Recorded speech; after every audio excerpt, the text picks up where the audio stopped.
జనద మండలం లక్ష్మీపూర్ గ్రామంలో జాతీయ గ్రామీణ ఉపాధి హామీ పథకం కింద 6 లక్షల రూపాయల నిధులతో చేపట్టే అభివృద్ధి పనులను కాంగ్రెస్ పార్టీ నాయకులు ప్రారంభించారు.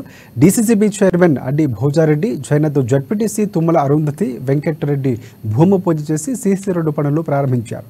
Congress party Adilabad assembly incharge Kandi Srinivasareddy నేతృత్వంలో నియోజకవర్గంలో అభివృద్ధి జరుగుతుందని చెప్పారు. ఇందుకోసం దాదాపుగా 5 కోట్లకు పైగా నిధులు తీసుకురావడం జరిగిందన్నారు.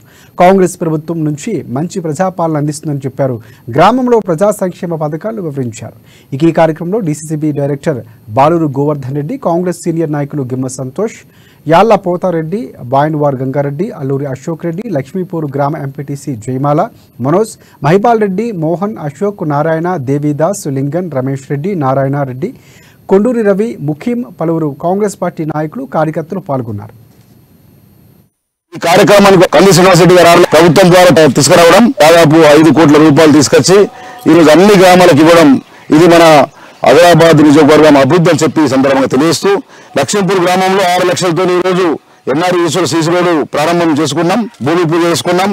ఈ కార్యక్రమానికి వచ్చేసినటువంటి సోదరి ఈరోజు చూస్తూ ఉంటే కాంగ్రెస్ పార్టీ వచ్చిన 2 మాసాలనే దాదాపు 6 గ్యారెంటీలకు వెళ్ళి ఇచ్చిన హామీలో 6 గ్యారెంటీలకు వెళ్ళి 2 గ్యారెంటీలు మొదలుపెట్టడం జరిగింది కేవలం 10 రోజులనే. అదేవిధంగా ఈరోజు ఎన్ఆర్ఈఎస్లో కానీ ఎస్డిఎఫ్లో కూడా పనులు మొదలు పెట్టడం జరిగిందని చెప్పి ఈ సందర్భంగా మనం ఇస్తా ఉన్నాను. ఇదే ప్రతిపక్షాలకు నిదర్శనం. ఈ కాలంలో ఇక్కడ కంది శ్రీనివాసరెడ్డి గారి నాయకత్వంలో తప్పకుండా వారి రాబోయే కాలంలో ప్రజలు కూడా వారిని గమనించి, వారి అభివృద్ధి గమనించి, వారి చేస్తున్న కార్యక్రమాలు గమనించి తప్పకుండా కంది శ్రీనివాసరెడ్డి గారిని నాయకత్వాన్ని బలపరుస్తారని చెప్పి నేను తెలుస్తాను. నిన్న పత్రికా విలేకరుల సమావేశంలో మరి మాజీ మంత్రివర్యులు పెద్దలు జోగు రామన్న గారు వీరు రుణమాఫీ గురించి కాంగ్రెస్ ప్రభుత్వాన్ని ప్రశ్నించడం జరిగింది. మరి గత 2018 అసెంబ్లీ ఎన్నికల్లో మీ ప్రభుత్వం, మీ పార్టీ అధినేత కేసీఆర్ గారు 1 లక్ష రూపాయలు రుణమాఫీ చేస్తారని హామీ ఇవ్వడం, హామీతో మీరంతా గెలిచి ప్రభుత్వాన్ని ఏర్పాటు చేసుకోవడం జరిగింది. ఆ తర్వాత దానిని ఎన్నికల నోటిఫికేషన్ కన్నా ఒక 2-3 మాసాల ముందు అరకొర రుణమాఫీ చేసినటువంటి చరిత్ర మీ ప్రభుత్వానికి కాదా అని చెప్పిన జోగు రామన్న గారిని అడుగుతా ఉన్నాను. అంతేకాదు ఇవాళ కాంగ్రెస్ ప్రభుత్వం ఏర్పడి 75 రోజులు అయింది. 75 రోజుల్లో 2 హామీలు పూర్తి చేయడం జరిగింది. ఇంకా 2 హామీలు రేపు ప్రియాంక గాంధీ గారి చేతుల మీదుగా మరి ప్రజలకు తీసుకువెళ్తున్నాం.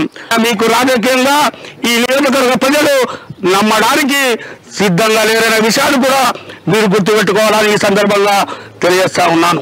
ఈరోజు ఎన్ఆర్ఈజీఎస్ వర్క్స్ ఇక్కడ మరి ప్రారంభోత్సవం చేసుకోవడం జరిగింది. రోడ్ కార్పొరేషన్ నుంచి ఒక 10 కోట్లు రావడం జరిగింది. మరి ఆనాడు ఆయన పెట్టినటువంటి పేరు ఏమంటే జామ్నీ నుంచి వాయా లక్ష్మీపూర్, దీపాయిగూడ, అనంతపూర్, తెలంగాణ వరకు రోడ్డు పెట్టిండు. మరి చేయడం ఎక్కడి నుంచి చేసిండంటే దీపాయిగూడ మోడ్ నుంచి ఒకసారి కాదు 2 సార్లు, ఒకసారి బ్రిడ్జ్ అన్ని ఆయన వేసుకున్నాడు అనంతపూర్ నుంచి బార్డర్ వరకు. ఈ రోజు అన్యాయం జరిగింది ఎవరికి అంటే జామ్నీ నుంచి లక్ష్మీపూర్ మధ్యలో ఉన్నటువంటి గ్రామస్తులు కావచ్చు, అందరికి అవకాశం ఉన్నప్పటికీ కూడా అవకాశం కల్పించినటువంటి అసమర్థ నాయకుడు ఎవరంటే జోగు రామన్న. ఈరోజు 10 కోట్లు వచ్చిన తర్వాత 2 సార్లు తన సొంత ఊరికే పెట్టుకున్నారు. ఈ రోజు జోగు రామన్ననే నైతిక బాధ్యత వహించాలి. ఎందుకనంటే ఈ గ్రామానికి అన్యాయం చేసిన వ్యక్తి ఎవరంటే జామ్నీ